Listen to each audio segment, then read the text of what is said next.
Welcome back. It's Mark. This is me being semi consistent. Welcome back to my YouTube channel. We doing whatever we doing here, and if you tuned in, you tuned in. If you're not, you're not. And I guess it's gonna be like that. I was having a conversation with my friend the other day, and she was like, "How's your YouTube channel going?"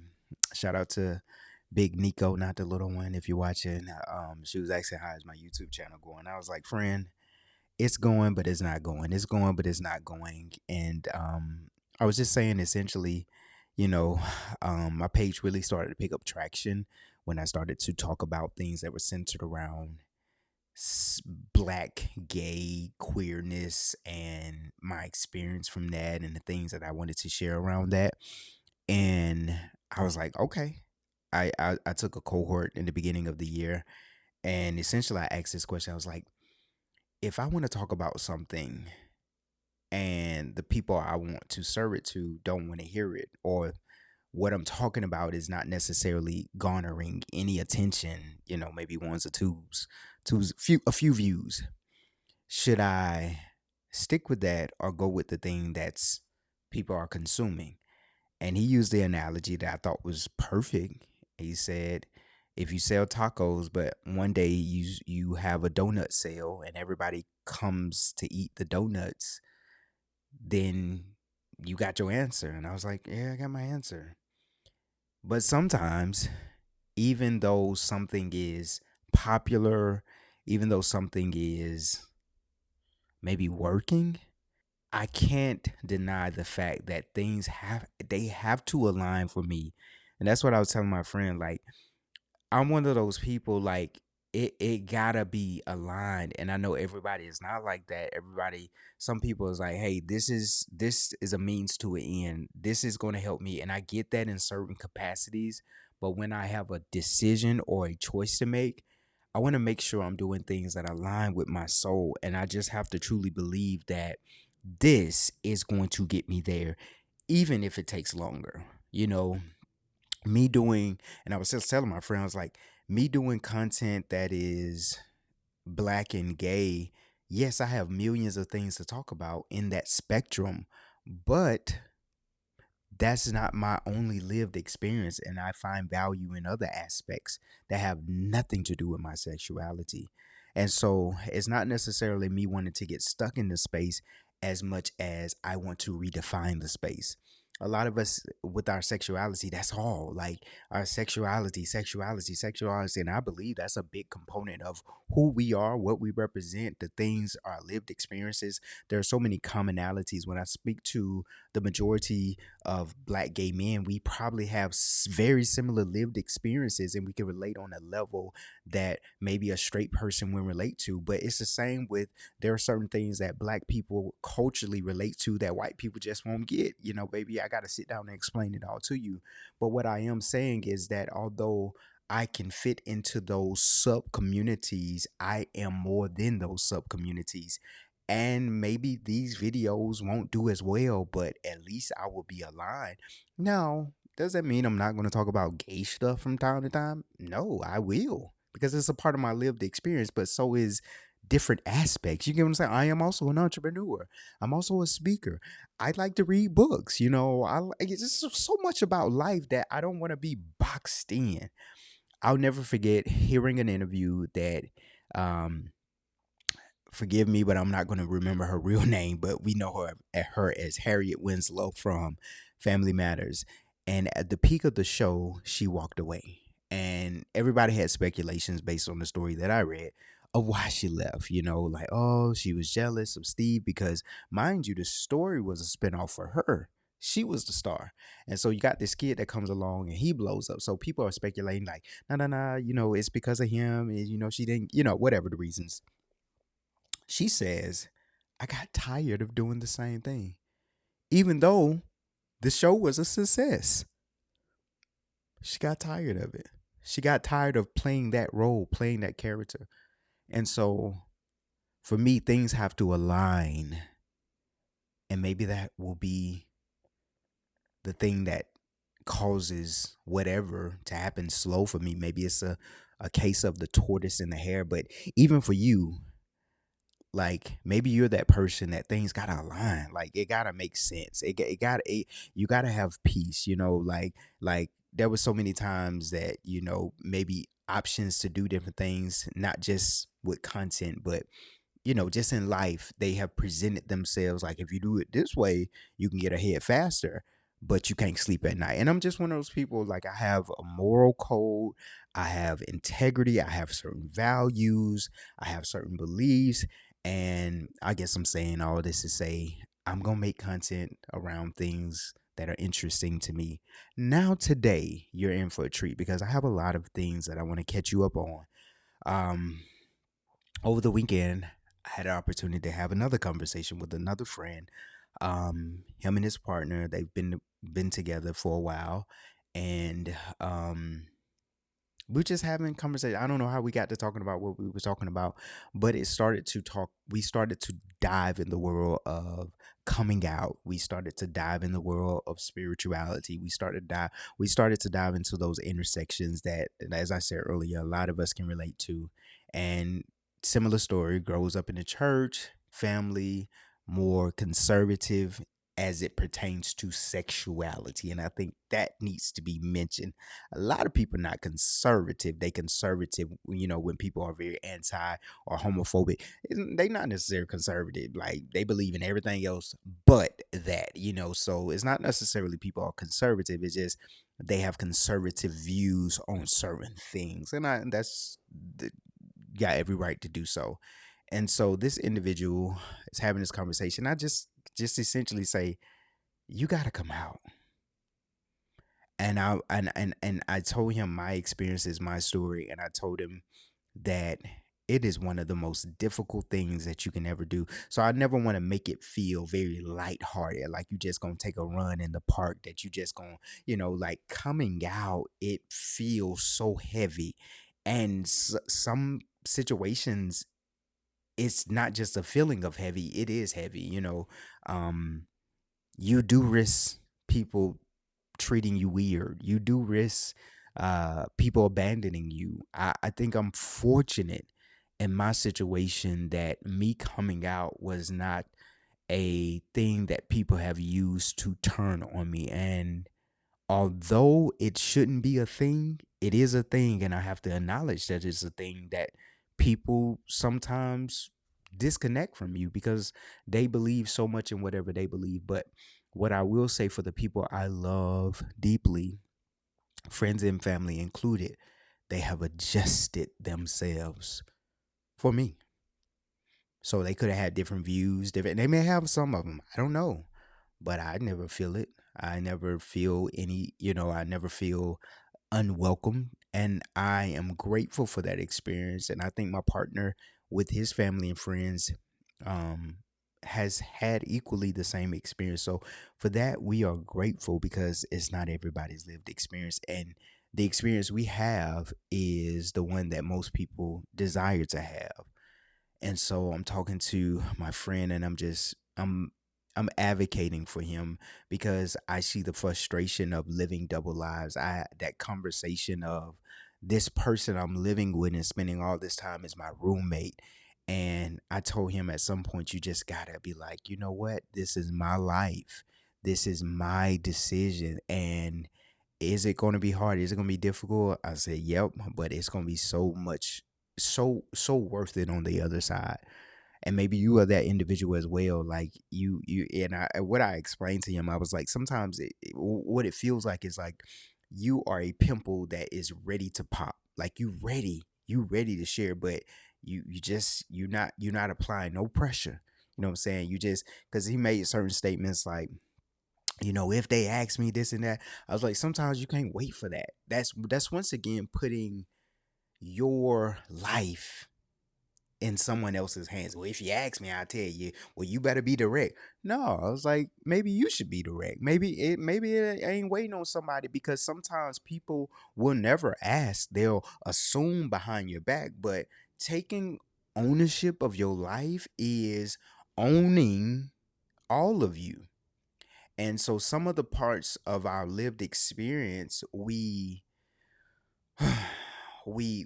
minimize, and we shadow ban ourselves in a sense. Like, and at some point you just gotta get tired of that. At some point you gotta say enough is enough. I'm good. Here's what we doing. Here's what it is, and you let me know how you want to proceed. And that's what therapy. I believe therapy as a journey has helped me to resolve and to be. I have friends that are still somewhat DL, maybe not like super DL, but some are somewhat DL and not the toxic DL, but it's just, and it's always, in my opinion, kind of under that disguise of, everybody don't need to be in my business. And it's not, I hear that, but I also understand the deeper parts of that.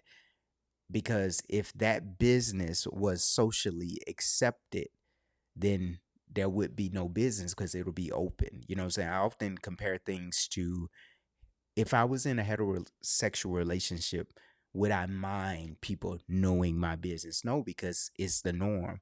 So as a gay man, as a gay woman, you sometimes do have to force, not force in the sense of you have to uh agree with me, right? Because we're not putting it out there for you to agree or disagree, but it is a forcing of, this is who I am, this is what I believe, these are my views. Because if you don't, what you signal to yourself is, the parts of me that help to shape my identity are flawed.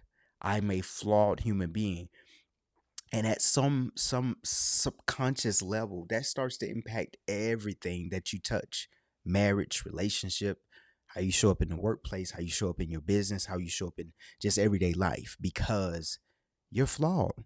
You believe that, because otherwise there are parts of you that will be more open, more sharing, not to gain acceptance, but to say, I am worthy of being loved. It's hard though. Trust me when I tell you. But on the other side, there is victory. But alongside of that, we then start to dive into the conversation about spirituality. And I did another video, maybe it was on TikTok, but I just been really in a space of, I don't know, just questioning more and more and more and more and more and more and more. And I'm kind of scaring myself a little bit with my questioning, like, wait a minute, you're going too far. But then that's that fear, because it's that fear of what's on the other side of too far. Because I was having a conversation with um someone I used to we were in the same church. She's an older woman, and we catch up from time to time. We're just having a conversation, and we just started talking.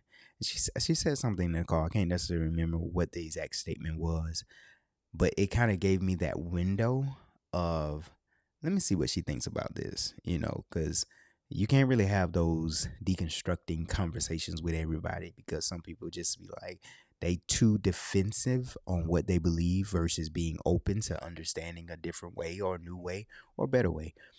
But she said something that kind of gave me that, like, let me see what you think about this. And I started talking about Genesis, the Garden of Eden, and I got to the part where the snake talking. And I was like, does that make sense? And it's like we contort ourselves to believe things that don't really make sense. But that's a part of the system. The system is to get you so deeply invested in it that you don't question anything. You don't question you don't question. It's just like, this is the truth. There was a man in the belly of what is it, a whale. This is the truth that a man walked on water. This is the truth that the Red Sea was parted.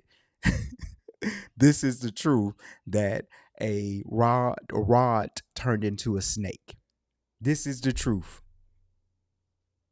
We tell story and we rehearse it so much that it becomes factual. And so I threw that at her, and she was like, she just started laughing. And I was like, "What is so funny?" She's like, "It's just, you're right. It doesn't make sense, but you ingest it, you take it down, and that is the same text that has been used to crucify people who are different, who are marginalized, the minority, the one that's different, the one that doesn't think the same way as you." So it just makes you start questioning everything. It starts to make you wonder, starts to make you explore. Is there good in some things? Yes. Can things be good and flawed at the same time? Yes. Welcome to human life, human experience. But I just think we're in a time where a lot of people are just questioning and wondering, and I don't think that's bad. They're seeking, which we should. We should be exploring a greater level of consciousness, a greater level of awareness, a greater level of humanity. I think that's powerful. I wouldn't say I'm leading the pack, but I would say I'm leading. I'm one of the ones that's leading the conversation, which takes me to another conversation. I told you I had a lot to catch up on, so maybe you're still listening. I was talking to one of my friends again. Oh, I think it was Nico too. And we was just talking about the state of entrepreneurship and how we've been in this space for so long. You know, I think about the early days of content creating before we knew what content creation was. We were doing it. Pioneers, if you will, building communities, um, just doing all the things. And I had this conversation. I was like, and sometimes for me, it's almost now that things have shifted to where they are, where like everybody's a content creator in the sense of it's more popular, more people understand it, monetization, all these things. A lot of people are more interested in it, which is great. But a lot of times you can be a forerunner and be doing things. And then when it finally catches on to the general population, you're like, okay, I'm exhausted of that now. I'm tired. And that's what we both were saying. Like, it's like now that it's a thing, we burnt out. We don't want to do it no more. You've been sharing your life for the last 20, 15, plus years. It's like, I don't want to do that no more. I don't know what the future holds for people like myself. Um, I don't know what the next wave looks like. I think I'm still trying to figure that part out. Like, how do I want to show up in the world now? Because everything sounds redundant. Everything sounds the same. Everything is for sale. Everything is for, and I understand the mechanics of business, right? You got to have leads. You got to have this. You got to have that. You got to have a lead, man. It's just, I don't know. It's just, once again, it's like things have to align for me. That's really big. I can't accept it without a fight, without there being some alignment. Some things like I said, I know everything ain't gonna be perfect. Everything ain't gonna be berries and roses and meditation, but I think just that intention alone of having a life that aligns with my values, my beliefs, my energy, how I want to show up, I think that's important to me, and I think the world accommodates that request for me. That's how I believe. That's what I feel. You know, my godmother was saying yesterday, she's like, I know you couldn't do the job I have because you need a nap, you need to rest, you need to unplug, charge, you need to do all these things. And that's just not the reality. That's just not the reality. So um, you just gotta, hmm, I believe you just gotta just set the intentions for what you truly want and what matches you, you know. So I feel like that's everything. I feel like that's everything for now. Everything is good. Therapy is good. Family is good. Our son graduated today, And thanks to EMDR therapy, I am more emotional. And baby, I was just a crying. Like, I felt it early on. I was like, no, are these gonna be tears? And yeah, it was tears. I was so proud of him. I feel a little emotional now. Like, and I think what made me so emotional today, he's 5, he just turned 5, birthday was in April. It was saying my modern family, me and my partner, our baby mama, and him there. And knowing he has a tribe of people, knowing that he has people that's gonna show up for him. And I think a part of healing is giving to someone else maybe what you wanted. Not that I didn't have people show up for me ever, I don't have that sad story like that, but I do believe there were times where I wanted someone in my corner to look out and to see, certain things, and to be appreciated, to be celebrated in a way. Um, you know, People did the best they could with what they had, and that was life. But it does feel amazing to know that we are here for him. We are um advocating for him. He has people that will empty their bank accounts to make sure he has. That feels good to be a part of his circle, and if we decide to bring another kid in to this world,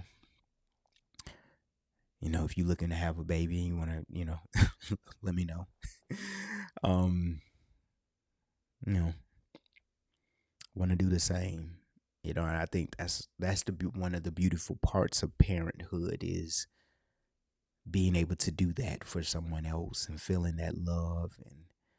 And we all hugged them, and just happy with life. And this is what I dream about or dreamed about, and they can only get better from here. All right. Anyway, if you want to connect on a greater level, want to be a part of my community, if you want to see me more consistently than these YouTube streets, hit the link in my bio, hit the link in this description, wherever it may be found. Every single Monday, maybe except for this Monday coming up because it's Memorial Day, but every Monday I hop on a Zoom call and we talk about mastering life through the lens of spirituality, personal development, mindset, just that soul work. So think about maybe like a Les Brown meets a Oprah Winfrey type vibe. We can be on a spiritual journey, then we on a mindset journey, then we talking about entrepreneurship, we talking about life experiences. So it's content like this, just a little bit more upbeat though. I'm gonna give you a little bit more juice because it is 7 a.m. in the morning. But if things like that interest you and you want to be connected at a greater capacity, I invite you to join that community. Hitting that link, join. You'll be directed to a quick form. Put your email, phone number, name. I ain't gonna spam you. I ain't gonna blow you up like that. And every Monday you'll get that reminder and that link in an email with the access to the Zoom, so you can hop in and give me like 6 months of consistency, maybe 3 months, 3 months of consistency of showing up on Mondays, doing that mindset work, and I promise you'll see some results. You'll see some changes. I got a lot of testimonies. But anyway, thank you for dropping in. You're one of few viewers, but I appreciate it. Thanks for locking in. Until next time, let's continue to evolve.